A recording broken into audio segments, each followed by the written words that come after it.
At 13, I fled home after being called dead weight. I lived in shelters, worked any job, built my life. Imagine building your entire life, brick by painstaking brick, only to have the very people who abandoned you show up 2 decades later, not to apologize, but to demand you save them.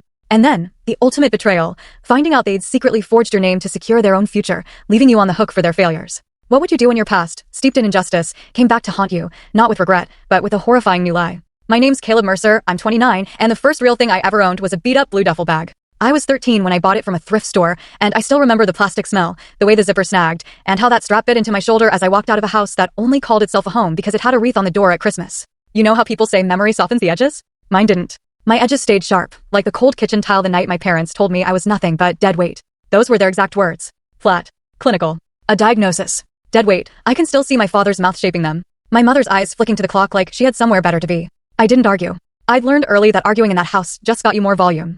I was small, quiet, always trying to be useful, carrying groceries, raking the yard, balancing a chore list like a second backpack. But usefulness doesn't count for much when someone's decided you're a burden from the start. So I sipped that duffel, tucked in a flannel and a picture I'd torn from a magazine, an office building with a gleaming glass lobby, a front desk, and a man in a dark jacket holding a briefcase, looking like he belonged. Then I walked out into the 2 a.m. air, smelling of dust and distant diesel, thinking maybe belonging was something you could walk toward if you just kept moving. My family, the Mercers, looked tidy from the sidewalk. The lawn was mowed. The trash bins never lingered. We smiled tight in church. But if you stood there long enough, you'd see it, a little social gravity field around my sister Tessa, pulling every compliment to her like lint to a sweater. She was the golden one, the kind who sang 2 measures at a school assembly and came home with flowers. My father, Gregory, would beam at her until his face looked stretched. My mother, Mara, would press lipstick prints to Tessa's forehead and call her my star.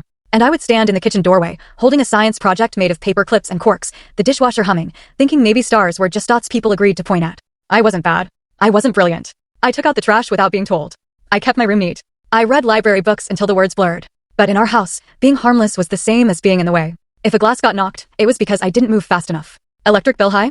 I must have left a light on. If my father's day wasn't what he wanted, my quiet at dinner felt like provocation. That word, dead weight, didn't arrive out of nowhere. It was built from 100 moments where I stood holding something heavy, watching the person who handed it to me walk away. The first hint that I was being measured on a tilted scale came when I was 8 and Tessa was 10. My father decided the family needed structure. He typed chore lists in bold, laminated them, and stuck them to the fridge with fruit magnets. Tessa's read things like wipe table, arrange magazines, choose dessert.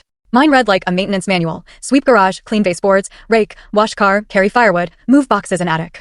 I didn't mind working. There's a clean kind of tired that feels good and puts you, and then, the part that shocked everyone, watch full story.